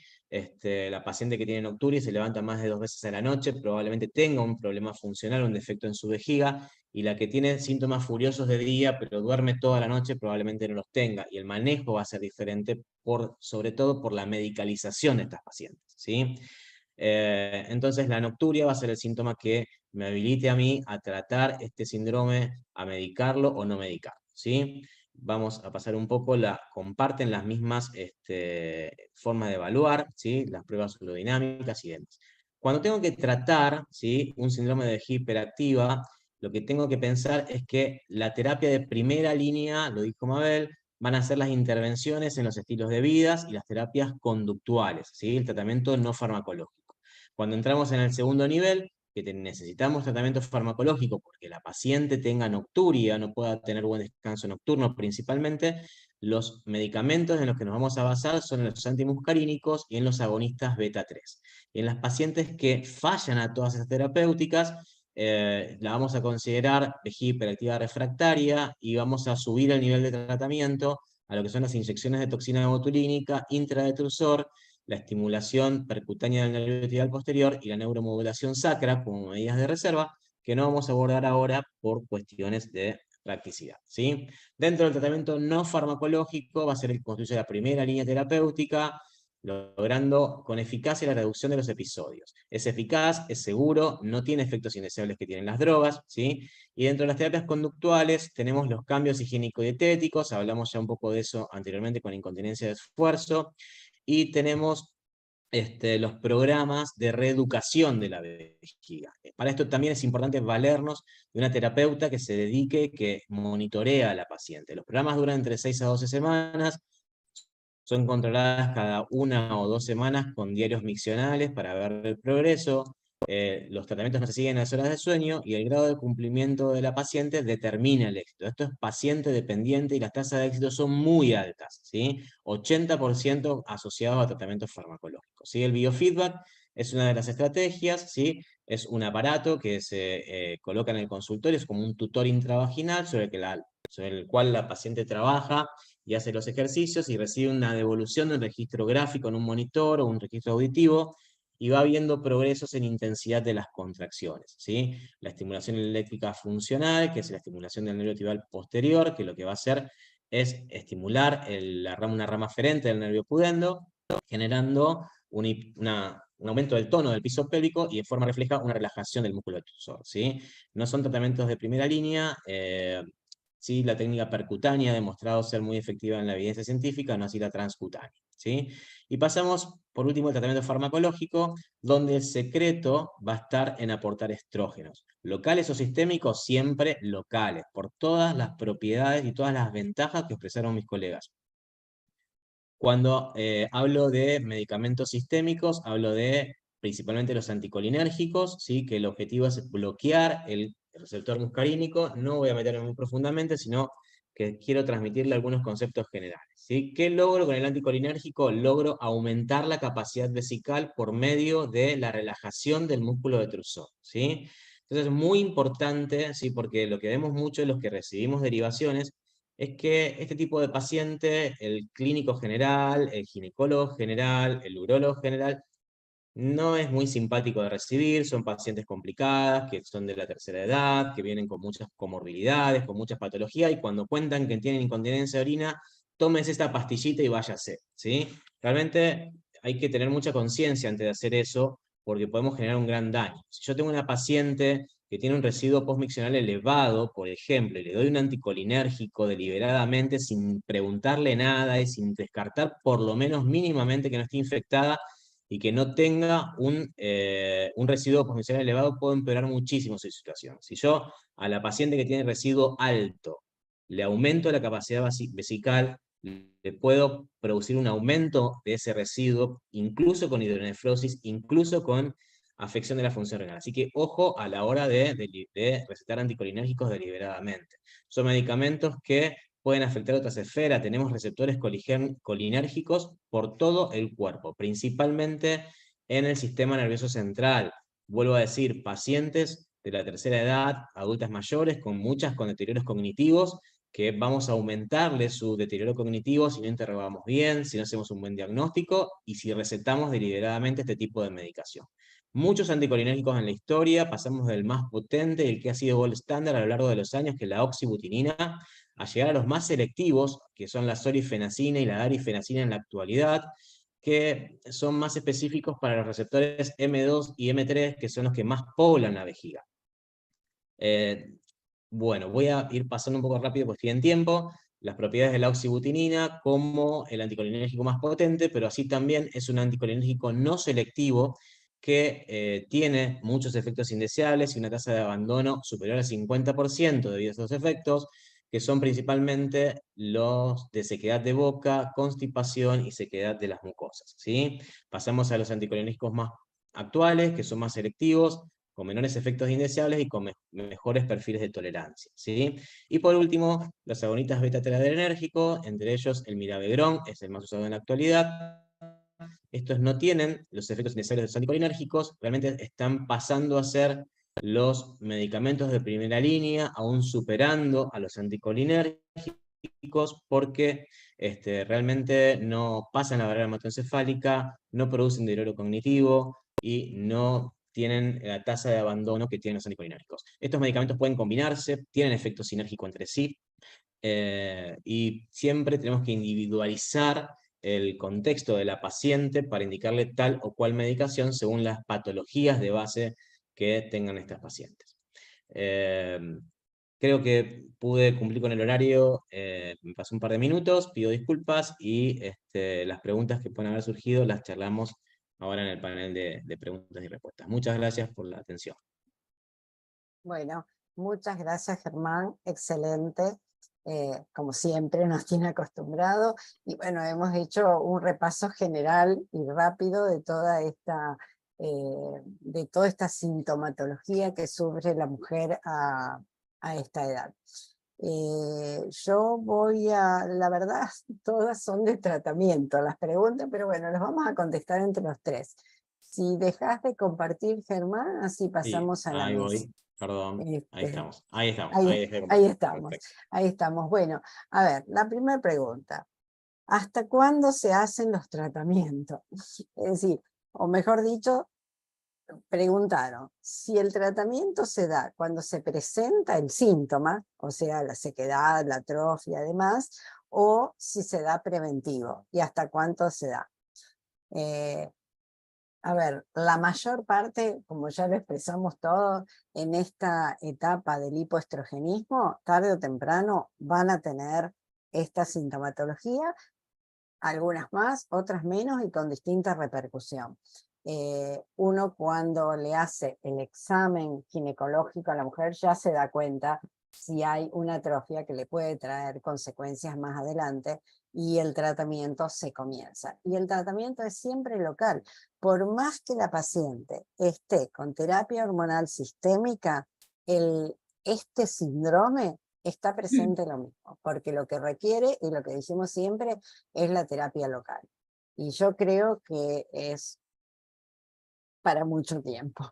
No sé qué opinan. Mabel, yo creo que un poco hay que separar de qué tratamiento estamos hablando, ¿sí? Sabemos que, como vos decís, la atrofia urogenital la van a tener todas las pacientes, no todas van a tener síntomas. Como ahí Sí. mostré en los números, 54% es un montón, ¿sí? Pero la mitad de las mujeres casi no van a tener síntomas de genitourinario. Entonces, yo creo que lo que son los tratamientos no medicamentosos, los lubricantes e hidratantes, ¿sí? Como ahí preguntaba el colega, si se pueden dar de manera preventiva, creo que sí, ¿sí? Creo que no está de más. La mujer puede usar hidratantes todos los días, lo señaló Mabel muy bien. Lo que hacen los hidratantes es atraer agua, ¿sí? Pero no van a mejorar nada de lo que tiene que ver con la elasticidad ni con las propiedades de la vagina, pero creo que ese tipo de tratamientos sí. El tratamiento hormonal local, ¿sí?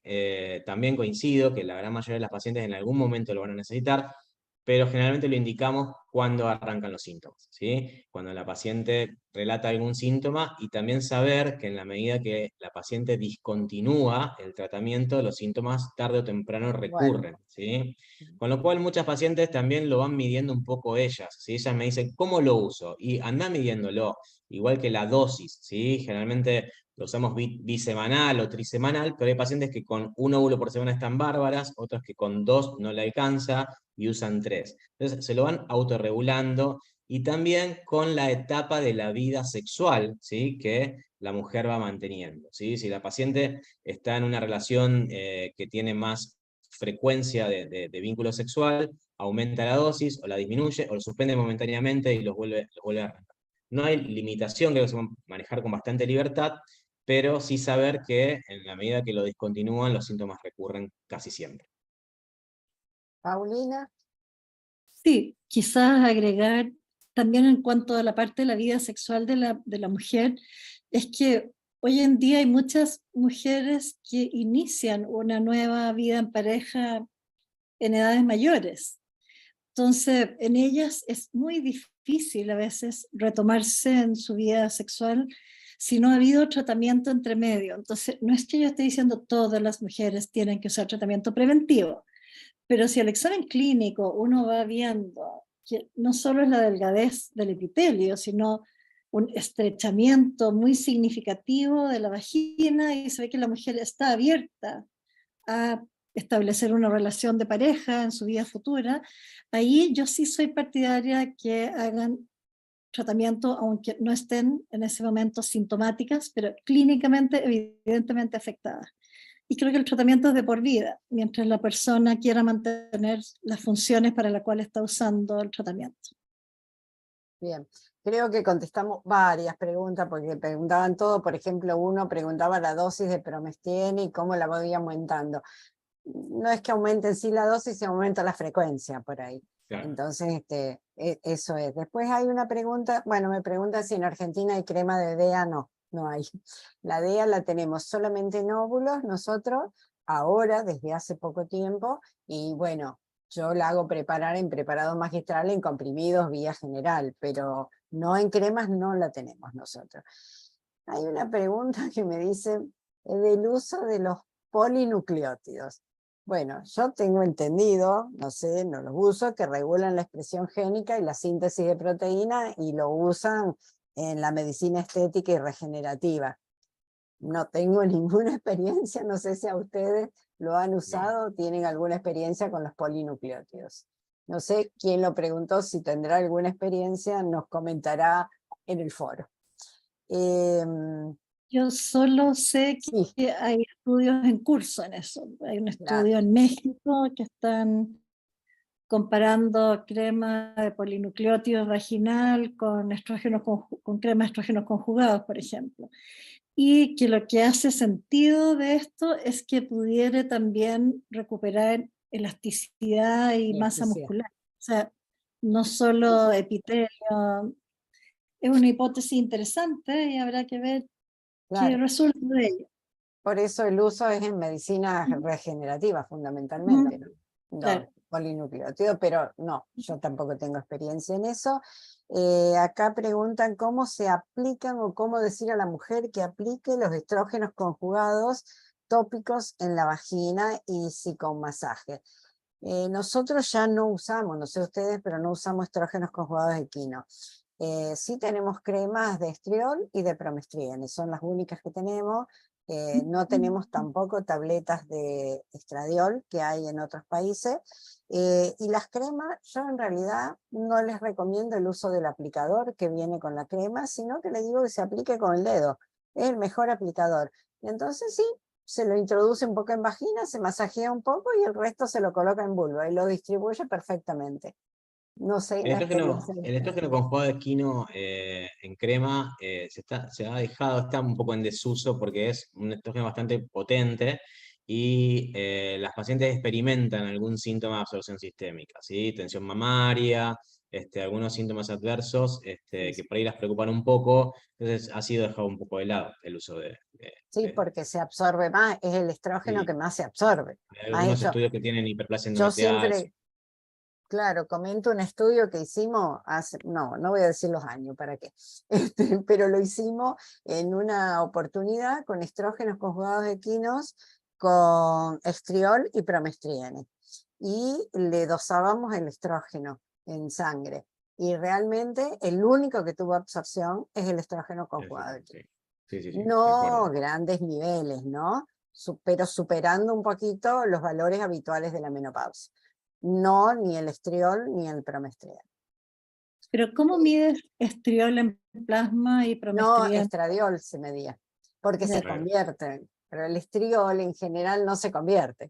No, estriol en El estradiol estrógeno no, más potente ni el promestriene, será por eso que no lo medíamos. estrieno Pero el tampoco. estrógeno conjugado equino sí, y el que nos interesaba ver si tenía absorción era ese, porque los otros sabíamos que eran débiles.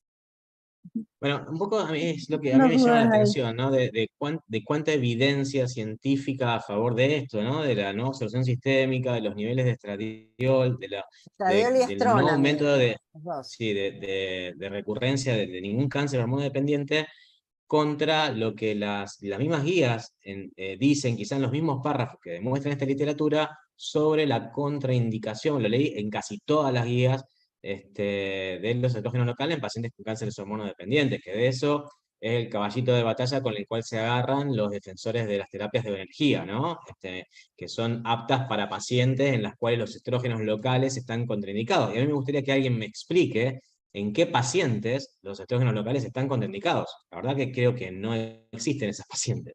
La literatura lo Claro. demuestra. pero bueno, hay una contradicción en la mayoría de las guías, ¿sí? De hecho, en los últimos días estuve revisándolas casi todas, y casi todas coinciden en ese concepto. Bien.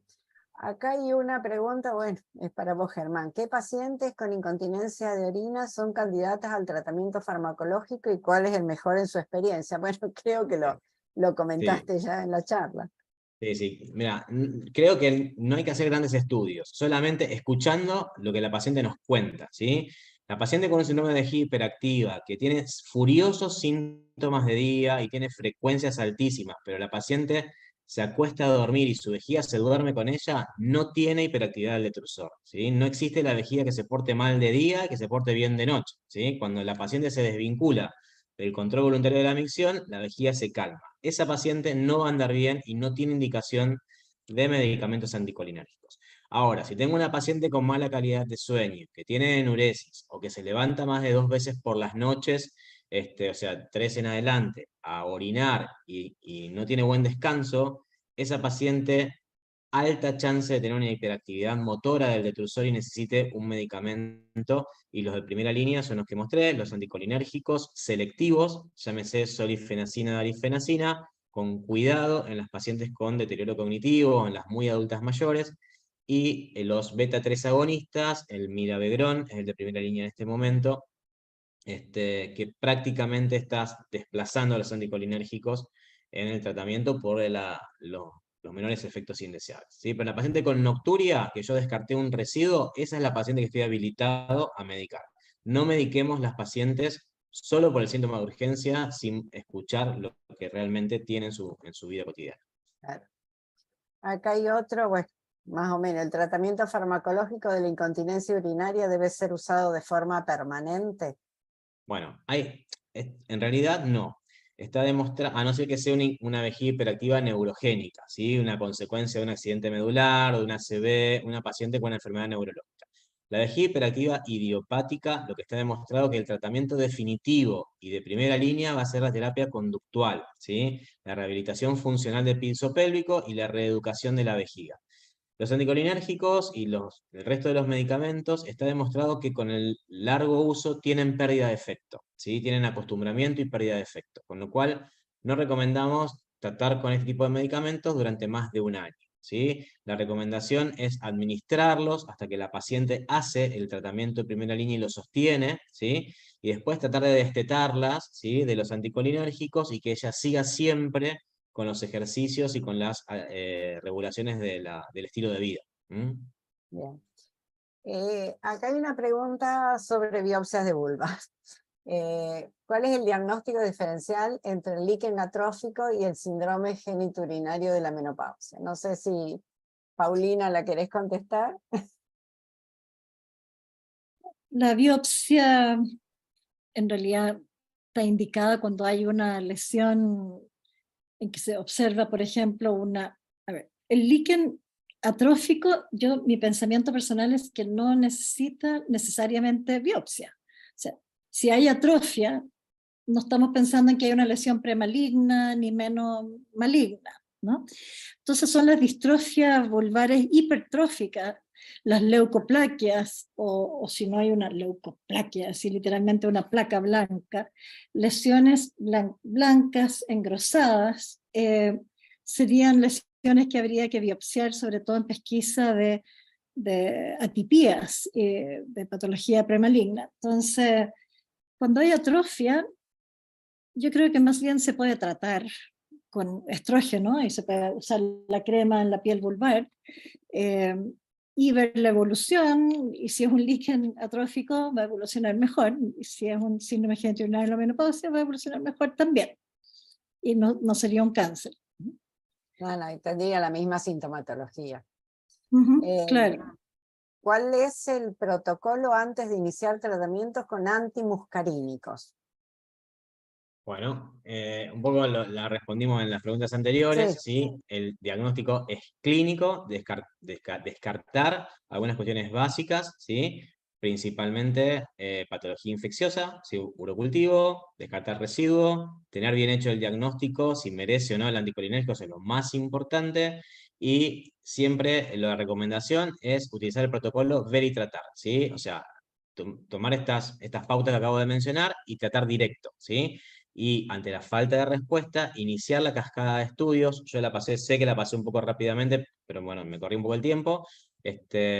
Pero estudiar urodinámicamente, con cistoscopía y con imágenes, cuando el tratamiento de la opción ver y tratar fracasa, ¿sí? Pero si tengo claro estos 3 elementos, ¿sí? El buen diagnóstico, descartar con el cultivo infecciones y descartar residuos, puedo iniciar el tratamiento con la opción See and Treat. Bien, acá hay una pregunta, tenemos 2 o 3 preguntitas y ya finalizamos, que en realidad que la sequedad vaginal le produce molestia durante las relaciones sexuales, o sea, dispareunia, y cuánto tiempo después de iniciado el tratamiento le aconsejamos que reinicie su actividad sexual. Es muy relativo eso. Sí, eso es verdad, pero bueno, sí lo que podemos responder es que los efectos beneficiosos de la terapia con estrógenos locales los vamos a empezar a observar es buena la pregunta en realidad, porque las pacientes por ahí creen en el resultado instantáneo, ¿sí? Lo vamos a empezar a observar entre 4 a 6 semanas, ¿sí? Y el efecto pleno de los estrógenos locales está aproximadamente, o sea, el efecto máximo a las 12 semanas de uso, ¿sí? Después, cuando la paciente arranque con las relaciones, y bueno, es difícil de poder determinárselo, ¿no? Tendrías que ir probando, no sé. Claro. Acá hay una importante, mira, Paulina, y te la mando a vos. Vale. Hola, buenas noches. Dice, ¿el tratamiento hormonal local tiene ventana de oportunidad? A ver, Pensante sorprendentemente, la pregunta. sí, si se parte tardíamente el tratamiento estrogénico, se logra llegar a una calidad mejor de tejidos y de sensaciones, pero mucho más lento. Y quizás no tan óptimo. Creo que es mejor comenzar antes que hayan síntomas significativos, pero no es imposible que se logre un manejo si se parte muy tardíamente. Ahora, sí hay destacar algo que clínicamente vemos, seguramente nosotros nos toca así, y es que el tratamiento intravaginal muchas veces es insuficiente y se requiere adicionar algo de crema en introito. La parte del introito propiamente es una parte que se afecta mucho más en la estrechez, sobre todo en pacientes sin partos vaginales, que hoy día es como lo más frecuente, que son muchas solo cesarizadas, ¿no? Entonces, el adicionar a las 2 dosis semanales intravaginal, o 1 o 3, como decía el doctor Laurito, como quien se echa crema de cara o de manos, pero en introito, literalmente en el orificio vaginal y en la zona labial que rodea el orificio vaginal. Y eso puede mejorar mucho la calidad del tratamiento. Las personas, eso como que no está escrito, es algo que uno conversa entre los colegas y no está escrito, y ayuda mucho. Y entre las yo igual tengo algunas precauciones de uso, yo creo que sí hay precauciones de uso. Una de ellas es el adenocarcinoma del cuello del útero, tratado, si tiene pocos años de trato, que es de tratamiento, en que las recidivas son sobre todo locales, ¿no es cierto?, en cúpula vaginal o la pelvis, y que son dependientes de estrógeno. Entonces, nos ha tocado en el hospital alguna paciente joven, operada con un adenocarcinoma y invalidada sexualmente, y la zona de piel, de introito, de orificio vaginal, que es la que más se afecta, sabemos que la circulación y el drenaje linfático no va hacia interior. Entonces, esto es hipotético, no está avalado, no hay evidencia, pero una paciente, ahí uno dice, entre que está invalidada, en que no puede acceder al láser, que los hidratantes o los lubricantes con hialuronato, lubricantes asociados a hidratantes, como con hialuronato, por ejemplo, no es suficiente. Creo que uno puede, por el conocimiento de cómo funciona esto, atreverse a hacer crema tópica en introito, exclusivamente. Pocos, y eso funciona. Y bueno, no sé si veamos las otras preguntas, pero igual tengo mis aprensiones en cuanto al cáncer de mama, que las podemos comentar si alguien quiere que lo hagamos. Acá, bueno, ya se nos está acabando el tiempo, pero también podemos comentarlo después en el foro. nos comentan que en México hay cremas y óvulos con polinucleótidos. Debe ser el profesional que hizo la pregunta y el nombre comercial es Turnover. Y Ver que están estudiando, comparando con claro, Premix. claro, es lo que habías comentado, Paulina. Y después, si alguien usa el ácido hialurónico para la atrofia vaginal, a ver, hago las 3 preguntas juntas, las últimas, contestamos estos nada más. ¿En qué dosis? Bueno, esa pregunta, ¿en qué dosis hago preparar la DEA? Bueno, 25 o 50 miligramos, pero es la DEA vía oral. El ácido hialurónico, si alguien lo usa, y que también plantean que al principio del tratamiento local con estrógeno puede haber ardor e incluso escaso sangrado. ¿Qué hacer si definitivamente necesita el estrógeno?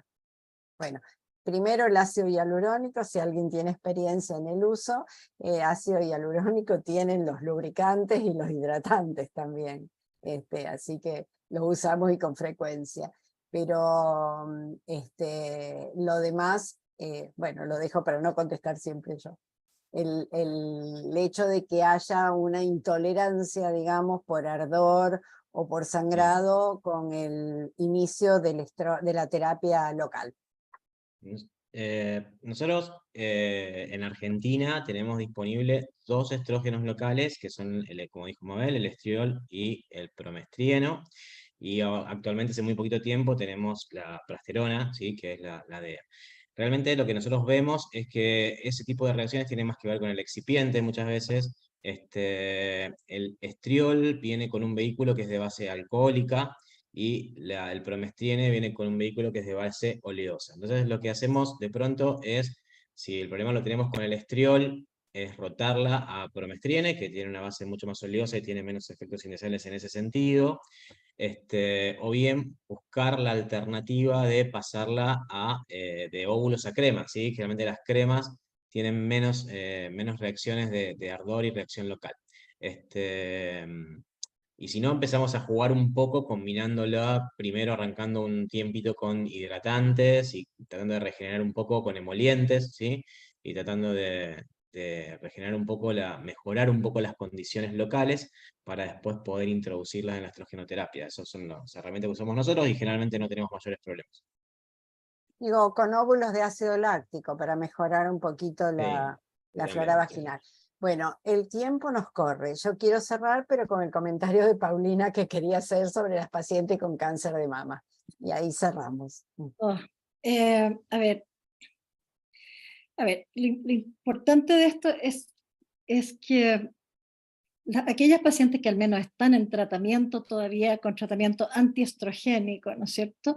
Y que los antiestrógenos, o sea, han ido cambiando de generación en generación para mejorar su efecto antiestrogénico, ojalá al 100%. O sea, no existe el 100%, pero los inhibidores de aromatasa nuevos es para llegar al 99,999% de acción antiestrogénica. Entonces, yo pienso que en esa paciente, el utilizar algún estrógeno que sí se absorben, ¿de acuerdo? Otra cosa es que podamos medirlos o no medirlos, pero no podemos saber exactamente cuánto se absorbió de algo que no podemos medir en plasma. Y sí pueden tener acción estrogénica en los tejidos. Y si empezamos a competir con el antiestrógeno, probablemente estamos afectando quizás el futuro de esa persona. Y esto está medido, hay estudios clínicos, uno es un estudio que se llama de los esteroides endógenos en las mujeres con cáncer de mama endógenos, y que estudiaron todos los estrógenos existentes, y otro que estudió todos los andrógenos existentes. Son 2 publicaciones distintas, y vieron que aquellas mujeres que estaban en quintiles superiores de estrógeno y andrógeno posmenopáusica tenían significativa mayor recidiva y mayor metástasis y mayor todo que las mujeres que estaban en los quintiles más bajos. Entonces, y no estamos hablando de niveles plasmáticos altos como edad fértil. Entonces uno dice, la mujer que está siendo tratada, ¿podremos competirle en esto, en acción estrogénica, en el receptor de estrógeno, no en las concentraciones plasmáticas, que no sabemos exactamente lo que estamos midiendo? Y lo otro ahí también es el estudio canadiense que mostró que mujeres que estaban en tratamiento con antidepresivos, que eran metabolizados por el citocromo P450, 2D6, donde se metaboliza el tamoxifeno a endoxifeno, que el endoxifeno es la molécula activa, y se vio que aquellas usuarias de antidepresivos que competían también por el mismo citocromo y por lo tanto inhibiendo la acción de la metabolización del tamoxifeno, tenían significativa mayor mortalidad. Mortalidad, no solo recidiva. Entonces, creo que hay que ser cauto, no estoy diciendo que no hay que darlo, creo que hay que ser cauto de qué paciente estamos hablando, de cuáles son sus proyecciones, cuáles son sus expectativas, que hay tratamientos no hormonales que se pueden intentar, al menos primero, antes de ir a algo que pudiera eventualmente ser un riesgo en que hay temas que son sin vuelta atrás. O sea, si uno ya desarrolló una metástasis, ya entró en otro carril.